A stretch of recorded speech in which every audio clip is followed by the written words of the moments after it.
At the beginning of the 20th century, Mexico looked calm from the outside. Railroads were expanding, cities were growing. Foreign investors were building mines, factories, and banks. To the world, Mexico seemed modern and stable. But far from the cities, in the villages and farmlands, a different reality existed. Millions of farmers worked the land every day. Yet that land did not belong to them. Their families had lived there for generations. But the titles were gone, the boundaries erased, and the law now favored powerful landowners. By 1910, most of rural Mexico lived under a system that felt less like freedom and more like quiet imprisonment. And in the south of the country, in the state of Morelos, one farmer would decide that silence was no longer an option.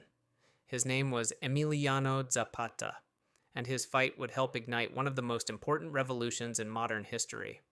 For more than 3 decades, Mexico had been ruled by one man, Porfirio Diaz. Diaz believed in order, progress, and economic growth. Under his rule, Mexico's economy expanded, foreign trade increased, and infrastructure improved. But progress came with a price. To encourage investment, Diaz allowed large estates, known as haciendas, to grow rapidly.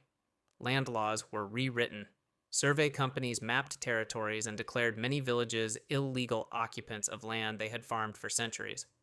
Those lands were sold cheaply to wealthy elites and foreign companies. Entire communities suddenly found themselves trespassing on what used to be their own fields. Farmers who resisted were pushed out.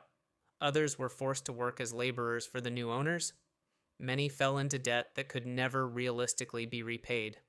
Mexico was developing, but most Mexicans were becoming poor, and resentment was quietly spreading. In rural Mexico, life revolved around the land. Families grew corn, beans, and vegetables. Animals grazed nearby. Children worked beside their parents. But as haciendas expanded, villagers began losing access to water sources, grazing land, and farmland. Some villages tried legal petitions. Others sent representatives to government officials. Most were ignored. Over time, farmers stopped expecting justice. They learned instead to endure. But one village would soon choose a different path.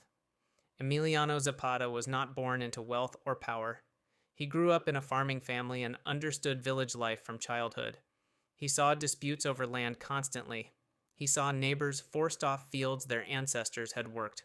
He saw how laws always seemed to favor the rich. Zapata was known in his community as serious, disciplined, and deeply loyal to his village. By his 20s, he had already begun helping neighbors resolve land conflicts and defend their rights. He wasn't a soldier. He wasn't a politician. He was simply someone who believed land should belong to those who worked it. When his village faced the threat of losing even more land, Zapata was chosen as a local leader. At first, he believed change could come peacefully. Petitions were written, letters were sent, officials were approached, but the answers never came. And when they did, they were always the same. No, by 1910, dissatisfaction with Diaz had spread across Mexico. A wealthy reformer named Francisco I. Madero began calling for democratic elections and political change. Madero's message spread quickly. For many Mexicans, it felt like the first real opportunity for change. Rebellion broke out in different parts of the country. In the South, Zapata saw a chance not just for political reform, but for land justice.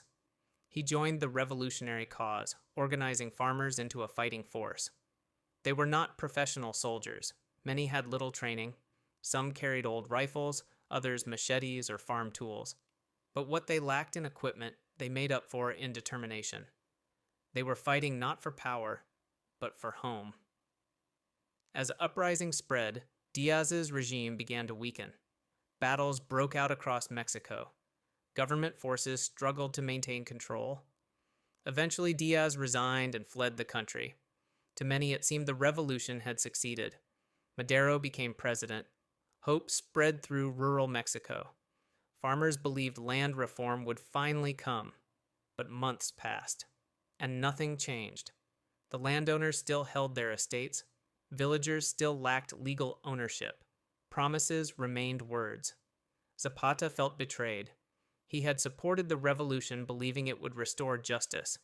Now he feared it had only replaced one ruling class with another. So he made a decision that would define his legacy. He would continue the fight. Zapata issued a declaration demanding land redistribution and local autonomy for villages. It became known as the Plan of Ayala. Its message was simple. Land should belong to the people who worked it.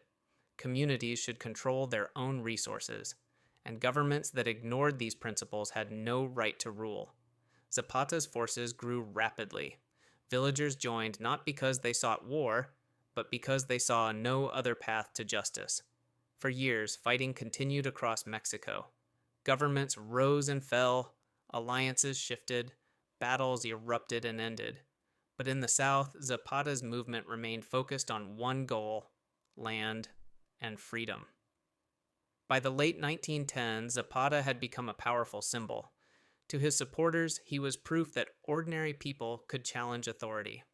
To the government, he was a dangerous rebel whose influence needed to end. In 1919, Zapata was lured into a meeting under the promise of negotiation. Instead, it was a trap. He was assassinated. News of his death spread quickly across Mexico. Many believed his movement would collapse without him, but something unexpected happened. His ideas did not die. Even after the revolution ended, Zapata's name remained powerful. Land reform eventually became part of Mexico's political system. Village land rights were recognized in new laws, and his slogan, "Land and Freedom," continued to echo in Mexican history. Today, Zapata is remembered not as a conqueror or a ruler, but as a symbol. A reminder that history is not shaped only by generals or presidents. Sometimes, it is shaped by farmers who refuse to give up their land, their dignity, or their voice. You can close with this slow: one farmer challenged a system.